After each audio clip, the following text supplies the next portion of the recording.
ഇത്തവണത്തെ ഹജ്ജ് കർമ്മങ്ങളും നടപടികളും എല്ലാം വളരെ ഒരു പരാതിയുമില്ലാതെ കടന്നുപോയി.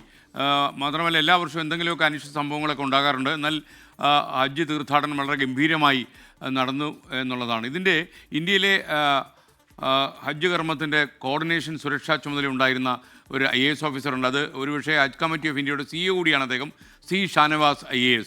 അദ്ദേഹം യഥാർത്ഥത്തിൽ ഇത് വളരെ ഗംഭീരമായി ഇത് നടത്തിയെടുക്കാൻ കഴിഞ്ഞതിൽ വളരെ മിടുക്ക് കാണിച്ച ഒരു ഉദ്യോഗസ്ഥനാണ് C. ഷാനവാസ് IAS. അദ്ദേഹത്തിൻ്റെ സംഘവും വളരെ ഗംഭീരമായിട്ട് പെർഫോം ചെയ്തുകൊണ്ടാണ് ഒരു പരിഭവമില്ലാതെ ഇന്ത്യയിൽ നിന്നുള്ള തീർത്ഥാടകർക്ക് എല്ലാ സേവനങ്ങളും ഒക്കെ അനുഭവിക്കാൻ ഭാഗ്യം കിട്ടിയതും ഹജ്ജ് കാലം അവർക്ക് സമാധാനപരമായി കടന്നുപോയതും.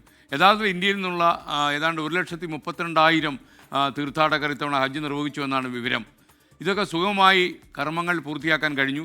ശരിക്കും 1,75,000 ആളുകൾ ഇന്ത്യയിൽ നിന്ന് ഹജ്ജ് കർമ്മങ്ങളിൽ സാധാരണ പങ്കെടുക്കുമെന്നാൽ ഇത്തവണ ഹജ്ജ് സംഘത്തിൽ ആളുകളുടെ കുറവുണ്ടായി. Good morning Shri Shanavas. Good morning. എന്തായാലും താങ്കൾ ചെയ്ത ഒരു നല്ല കാര്യമാണ്. താങ്കളെക്കുറിച്ച് പല ആൾക്കാരും പറയുന്നത് കേട്ടു. അപ്പോൾ അതിൽ വളരെ സന്തോഷം നമ്മൾ ആദ്യമേ പ്രകടിപ്പിക്കുന്നു. ഇത്തവണ ഈ ഹജ്ജിനെത്തിയ ആളുകളുടെ എണ്ണം ഇന്ത്യയിൽ നിന്ന് കുറയാൻ കാരണം എന്തായിരുന്നു? ഇന്ത്യയിൽ നിന്നുള്ള ടോട്ടൽ കോട്ട നമുക്ക് 1,70,75,000 ആണ്. അപ്പൊ അതിൽ 70% ഹജ്ജ് കമ്മിറ്റി ഓഫ് ഇന്ത്യ, അതായത് ഗവൺമെന്റ് കോട്ട, അതായത് 1,22,500 ഗവൺമെന്റ് കോട്ട ഹജ്ജ് കമ്മിറ്റി ഓഫ് ഇന്ത്യ വഴി നമ്മളത് ഹജ്ജ് ചെയ്യിപ്പിക്കുന്നു. ബാക്കി 30% കോട്ട, അതായത് 52,000-ഓളം കോട്ട പ്രൈവറ്റിൽ നിന്നാണ് വരുന്നത്. ഇപ്രാവശ്യം എല്ലാ വർഷവും സൗദി ഡെഡ് ലൈൻസ് വെക്കാറുണ്ട്. അതായത് നമ്മുടെ അക്കോമഡേഷൻ കോൺട്രാക്റ്റിലാണെങ്കിലും ട്രാൻസ്പോർട്ടേഷൻ കോൺട്രാക്റ്റിലാണെങ്കിലും സർവീസ് പ്രൊവൈഡറിന്റെ കോൺട്രാക്റ്റിലാണെങ്കിലും ഡെഡ് ലൈൻസ് വെക്കാറുണ്ട്. അത് എല്ലാ വർഷവും അത് റിലാക്സ് ചെയ്ത് നമ്മുടെ ഹജ്ജ് അടുപ്പിച്ച് വരെ നമുക്ക് ആ ഡെഡ് ലൈൻ നീട്ടാറുണ്ട്. ഇപ്രാവശ്യം അത് അവർ നീട്ടിയില്ല. അതുകൊണ്ട് തന്നെ പ്രൈവറ്റുകാർക്ക് സമയത്ത് അതിന്റെ പൈസ അടച്ച് ആ കോൺട്രാക്ട് ഫൈനലൈസ് ചെയ്യാനുള്ള ഒരു അവസരം ഇപ്രാവശ്യം ഉണ്ടായില്ല. അപ്പൊ അതുകൊണ്ടാണ് പ്രൈവറ്റിൽ നിന്ന് 42,000-ഓളം കോട്ട ക്യാൻസൽ ആയി പോയത്. അപ്പൊ അടുത്ത വർഷം നമ്മൾ അവരെ നന്നായിട്ട് ബ്രീഫ് ചെയ്തിട്ടുണ്ട്. ഇത്തവണത്തെ പോലെ കോട്ട നമുക്ക് മൈനസ് ആവാതെ തന്നെ മുഴുവൻ ആൾക്കാരെയും നമുക്ക് ഹജ്ജിന് കൊണ്ടുപോകാൻ 1,70,000-ഓളം ആൾക്കാർ ഹജ്ജിന് കൊണ്ടുപോകാൻ കഴിയട്ടെ എന്ന് നമ്മൾ കൂട്ടായി തന്നെ പ്രയത്നിക്കണം. അതിനുവേണ്ടി നമ്മൾ പ്രൈവറ്റുകാരെയും ഇപ്രാവശ്യം ബ്രീഫ് ചെയ്തിട്ടുണ്ട്. ഇത്തവണ സുരക്ഷയൊക്കെ വളരെ കൃത്യമായിരുന്നു. മാത്രമല്ല ഈ രജിസ്റ്റർ ചെയ്യാത്ത തീർത്ഥാടകർക്കൊന്നും അങ്ങോട്ട് പ്രവേശനം നൽകിയില്ല എന്നുകൂടി സൗദിയിൽ നിന്നുള്ള റിപ്പോർട്ടുകൾ ഞാൻ കണ്ടു. അപ്പോൾ അതുകൊണ്ട് കൂടിയാണോ ഈ നമ്പർ കുറയാൻ കാരണം? കാര്യം രജിസ്റ്റർ ചെയ്യാത്ത തീർത്ഥാടകരെ നമ്മൾ പ്രവേശിപ്പിക്കാറില്ലല്ലോ ഇന്ത്യയിൽ നിന്ന്.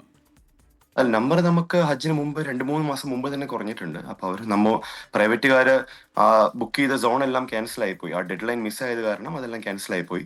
പക്ഷേ സൗദി ഗവൺമെന്റിന്റെ സൈഡിൽ നിന്നും സുരക്ഷ ഇപ്രാവശ്യം വളരെ കർശനമായിരുന്നു. അനധികൃതമായിട്ടുള്ള ഒരു തീർത്ഥാടകൻ പോലും മക്ക ഏരിയയിൽ പോലും ഉണ്ടായിരുന്നില്ല. അപ്പൊ അതുകൊണ്ട് തന്നെയാണ് ഇപ്രാവശ്യം മരണസംഖ്യ കുറഞ്ഞതും നന്നായിട്ട് ഹജ്ജ് കർമ്മങ്ങൾ പൂർത്തീകരിക്കാൻ കഴിഞ്ഞതും. ചൂടുണ്ടായിരുന്നെങ്കിൽ പോലും നമുക്ക് നന്നായിട്ട് തന്നെ ഹജ്ജ് കർമ്മങ്ങൾ പൂർത്തീകരിക്കാൻ കഴിഞ്ഞത് ഈ സൗദി ഗവൺമെന്റിന്റെ കർശനമായ ഇടപെടൽ മൂലമാണ്. ഇപ്പോൾ ഈ നമ്മുടെ ഇന്ത്യൻ തീർത്ഥാടകരുടെ സേവന കാര്യങ്ങളെല്ലാം താങ്കളുടെ ചുമതലയിലാണ് എന്ന് എനിക്കറിയാം. അപ്പോൾ ഇവരുടെയൊക്കെ മടക്കയാത്ര അതും വളരെ പ്രധാനപ്പെട്ട, അങ്ങോട്ട് ചെന്നപോലെ തന്നെ അവരെ സുരക്ഷയോടെ മടക്കി അയക്കുക എന്നുള്ളതും പ്രധാനപ്പെട്ട ജോലിയാണ്. അവരുടെ മടക്കയാത്ര എങ്ങനെയാണ് ഇപ്പോൾ പ്ലാൻ ചെയ്തിരിക്കുന്നത്? മടക്കയാത്ര ഓൾറെഡി ആരംഭിച്ചു കഴിഞ്ഞു. ജൂൺ 12 ആരംഭിച്ചു കഴിഞ്ഞു. ഇതുവരെ 21 വിമാനങ്ങൾ പോയി കഴിഞ്ഞു. ഇവിടെ നിന്ന് ജിദ്ദയിൽ നിന്നും ഇന്ത്യയിലോട്ട് പോയി കഴിഞ്ഞു. നമുക്കുണ്ടായിരുന്ന ഒരു മെയിൻ ചാലഞ്ച് എന്ന് പറയുന്നത് ഇന്ത്യ പാകിസ്ഥാൻ ഒരു പ്രശ്നങ്ങൾ ഉണ്ടായത് മെയ്യില്. അപ്പൊ ശ്രീനഗറിൽ നിന്ന് ഒരുപാട് ഫ്ലൈറ്റുകൾ ക്യാൻസൽ ആയി പോയി. നമ്മളത് മെയ് ലാസ്റ്റ് വീക്കിലാണ് ആ ഫ്ലൈറ്റുകൾ ഇങ്ങോട്ട് കൊണ്ടുവരാൻ പറ്റിയത്. അപ്പൊ അവരുടെ തിരിച്ചുള്ള ഫ്ലൈറ്റുകൾ നമ്മൾ ഷെഡ്യൂൾ ചെയ്ത് കഴിഞ്ഞു. ജൂലൈ 10 തന്നെ എല്ലാ തീർത്ഥാടകരും ഇവിടെ നിന്ന് മടങ്ങി ഇന്ത്യയിലോട്ട് എത്തുന്നതാണ്. ഇവരിപ്പോൾ ഇത്രയധികം ആളുകൾ എത്തുമ്പോൾ തീർച്ചയായിട്ടും ഒരുപാട് മുന്നൊരുക്കങ്ങളൊക്കെ ആവശ്യമുണ്ടല്ലോ. അപ്പോൾ കേന്ദ്ര ഹജ്ജ് കമ്മിറ്റി എങ്ങനെയാണ് ഇതൊരു കൃത്യമായൊരു പ്ലാനിങ് ചെയ്തത്? കാരണം സാധാരണ എല്ലാ തവണയും കുറച്ച് ആൾക്കാർ മരിക്കും, അങ്ങനെയൊക്കെയുള്ള അത്യാഹിതങ്ങൾ ഉണ്ടാകാറുണ്ട്. ഇത്തവണ മരണനിരക്കൊക്കെ വളരെ കുറഞ്ഞു എന്നുള്ളത് വളരെ ആശ്വാസപ്പെടുന്ന കാര്യം തന്നെയാണ്. അപ്പോൾ അതിനുള്ള ഒരുക്കങ്ങളൊക്കെ എങ്ങനെയായിരുന്നു? എല്ലാം നിങ്ങൾ പ്രതീക്ഷ പോലെ തന്നെ നടപ്പിലാക്കാൻ കഴിഞ്ഞു? ഒരു പരിധിവരെ നമുക്ക് പ്രതീക്ഷ പോലെ തന്നെ നടപ്പിലാക്കാൻ കഴിഞ്ഞു. ഇതുവരെയുള്ള മരണസംഖ്യ 37 കഴിഞ്ഞ വർഷം ഹജ്ജ് കഴിഞ്ഞപ്പോൾ മരണസംഖ്യ ഇന്ത്യയിൽ നിന്നും 206 ആയിരുന്നു.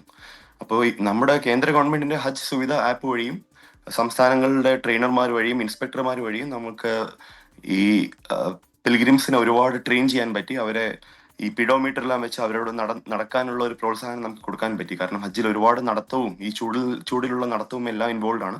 അപ്പൊ അങ്ങനെ കുറെ അവരെ മുൻകൂട്ടി തന്നെ തയ്യാറെടുക്കാൻ പറ്റി.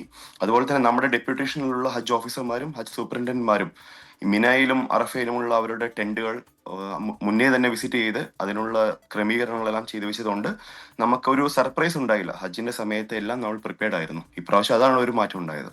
ഈ ഹജ്ജ് കാലത്ത് ഇത് കോർഡിനേറ്റ് ചെയ്ത CEO എന്ന നിലയിൽ താങ്കളുടെ ഏറ്റവും വലിയ വെല്ലുവിളി എന്തായിരുന്നു? ഇവിടുത്തെ ഏറ്റവും വലിയ വെല്ലുവിളി എന്ന് പറയുന്നത് ഇവിടുത്തെ ക്ലൈമറ്റും പിന്നെ മിനായിലുള്ള സ്ഥല പരിമിതിയുമാണ്. സ്ഥലപരിമിതി നമ്മുടെ ലോകത്ത് നിന്ന് ഇപ്രാവശ്യം 15 ലക്ഷത്തോളം പേര് ഹജ്ജിന് വന്നിരുന്നു. അപ്പോൾ ചെറിയൊരു മിന ഏരിയയിൽ ഇവരെല്ലാം അക്കോമഡേറ്റ് ചെയ്യണം. ഇവർക്ക് എല്ലാവർക്കും താമസിക്കാൻ ടെന്റ്, കാരണം ഒരാൾ പോലും പുറത്ത് കിടന്നാൽ ആ ചൂടിൽ അത് ഡീഹൈഡ്രേഷൻ ഉണ്ടാവും, അത് മരണം വരെ സംഭവിക്കാം. അപ്പൊ അങ്ങനെയുള്ള ഒരുപാട് ചാലഞ്ചസ് നമുക്കുണ്ടായിരുന്നു. എന്നാലും നമുക്ക് സംതൃപ്തിയോടെ തന്നെ ഇപ്രാവശ്യം എല്ലാം പൂർത്തീകരിക്കാൻ പറ്റിയെന്നുള്ളത് വളരെ സന്തോഷകരമായ കാര്യമാണ്. ഈ ഒരു പേഴ്സണൽ കാര്യം, താങ്കളുടെ വീട് മലപ്പുറം ജില്ലയിലാണെന്ന് എനിക്കറിയാം. എക്സാക്ട്ലി എവിടെയാണ് മലപ്പുറത്ത്? ഞാൻ പാലക്കാടാണ്. എൻ്റെ ഭാര്യ വീടാണ് മലപ്പുറം. ഞാൻ പാലക്കാട് പുത്തൂർ സ്വദേശിയാണ്. താങ്കൾ എത്ര കാലമായി AS വന്നിട്ട്? ഞാൻ 2012 ബാച്ച് നാഗാലാൻഡ് കാഡർ IAS ആണ്. സോ ഒരു 12-13 വർഷത്തോളം നാഗാലാൻഡിലായിരുന്നു സേവനം അനുഷ്ഠിച്ചിരുന്നത്. ഒരു 3 മാസമായി ഹജ്ജ് കമ്മിറ്റിയുടെ ചുമതല ഏറ്റെടുത്തിരിക്കുകയാണ്. അപ്പോൾ താമസം ഡൽഹിയിലാണോ? ഇല്ല, നമ്മുടെ കേന്ദ്ര ഹജ്ജ് കമ്മിറ്റിയുടെ ഓഫീസ് മുംബൈയിലാണ്. സോ മുംബൈയിലാണ് താമസിക്കുന്നത് ഇപ്പോൾ. അപ്പോൾ കുറച്ച് ദിവസം കൂടി സൗദിയിൽ തുടരും? ഒരാഴ്ച ഇവിടെ ഉണ്ടാവേണ്ടതാണ്. അത് കഴിഞ്ഞാൽ തിരിച്ച് ഓഫീസിലോട്ട് വരുന്നതാണ്, മുംബൈയിലോട്ട് വരുന്നതാണ്. Okay, thank you Shri Shanavas. താങ്കളെ പരിചയപ്പെടാൻ പറ്റിയതിലും താങ്കൾ ഇത്തരം കാര്യങ്ങൾ പറഞ്ഞു മനസ്സിലാക്കാൻ കഴിയും. Thank you very much.